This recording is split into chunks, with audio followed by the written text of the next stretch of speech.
ఏమీ లేదు. అది అక్కడికి క్లోజ్ అయిపోయింది. 2016లో క్లోజ్ అయిపోయింది.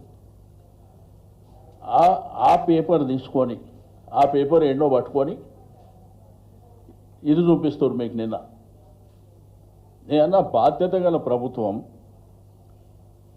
జరుగుతున్న పరిణామాలు ఏంది, రైతాంగం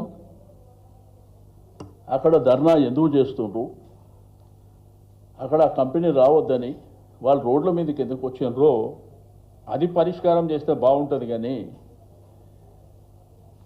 ఏదో టీఆర్ఎస్ పార్టీనే టార్గెట్ చేయాలి, మమ్మల్నే టార్గెట్ చేయాలి అనే సంకల్పం నిన్న మాట్లాడడం అది మంచి పద్ధతి కాదు.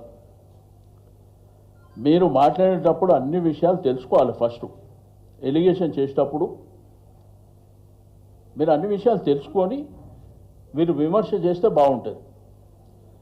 ఏది తెలియకుండా ministry of environments and forest government of India permissions ఇచ్చేది గవర్నమెంట్ ఆఫ్ ఇండియా, అది కూడా తెలియకుండా రాష్ట్ర ప్రభుత్వం ఏదో చేసిందని చెప్పి నేనేదో దాంట్లో క్యాబినెట్లో ఉన్నా అని చెప్పి గట్లా మాట్లాడుతున్నారు. ఇది మంచి పద్ధతి కాదు. మీరు అందుకే ప్రజలలో అబాస్ పాలవుతున్నారు. ప్రతి దాంట్లో కూడా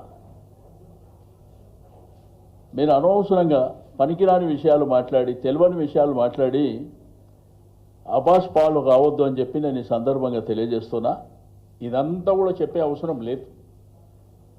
మీరు అనవసరంగా లేనిపోని అంశాలనన్నీ లేని ఉన్నట్టు చెప్పేటువంటి ప్రయత్నం చేయడం దుర్మార్గమైనటువంటి చర్య. రైతులు ఇబ్బంది పడుతున్నారు, వాళ్ళకి న్యాయం చేయండి. రైతులు ఎందుకు ఇబ్బంది పడుతున్నారు, ఎందుకు రోడ్ల మీదకి వస్తున్నారు, వాళ్ళకి న్యాయం చేయండి. అది వదిలిపెట్టి మీరు ఈ పనికిరాని ఎలిగేషన్స్ పెట్టవలసి రెండోది లేనిపోని క్రియేట్ చేయవలసినటువంటి అవసరం లేదని చెప్పి తెలియజేస్తాను.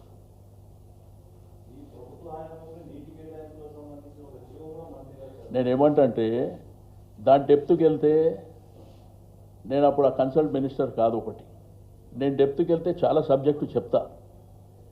ఇప్పుడు ఆ రోజుల్లో సింగిల్ విండో అని పెట్టింది గవర్నమెంట్. పర్మిషన్ ఇచ్చేదేమో గవర్నమెంట్ ఆఫ్ ఇండియా, ఇక్కడనేమో సింగిల్ విండో పెట్టారు. ఆ అప్రూవల్ అనేది సింగిల్ విండోలో పోతాయి. అవి అది తెలుసుకుంటే మంచిగా ఉంటుంది. ఇక నాకు సంబంధం లేనిది ఇంకా నేను డెప్త్కి వెళ్ళి ఇంకా డీటెయిల్గా చెప్పవలసిన అవసరం లేదని నేను అది వదిలేస్తున్నా.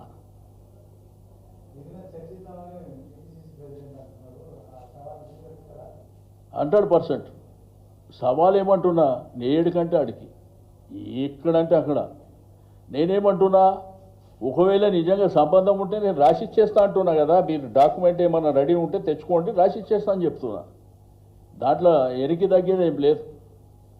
నేనేమంటా, మీరు ఎప్పుడన్నా కానీ విమర్శలు చేసేటప్పుడు అథెంటిక్గా చేయండి. ఏది పడితే అది మాట్లాడకండి. ఎందుకంటే మీరు బాధ్యత గల వ్యక్తులు. అబాస్ పాలు కావద్దరే మీకు. రెండోది, నేను వాళ్ళు చెప్పవలసిన అవసరం లేదు. మీరు గూగుల్లోకి వెళ్తే టోటల్ ఇన్ఫర్మేషన్ మీకు నేను దాంట్లోకి తీసేదే ఇప్పుడు మీకు ఇచ్చినాయి. అదే అన్నా, నేను తీసిన దాంట్లోకే చెప్తున్నా. ఇదే పెద్ద సీక్రెట్ కాదు, దాపరికం కాదు, దాచుకునేది కాదు. క్లియర్గా దీంట్లో చూడండి. వాళ్ళు ఎప్పుడు జాయిన్ అయ్యారు, ఎప్పుడు రాజీనామా చేసారు, పక్కనే ఉన్నది. దాని పక్కనే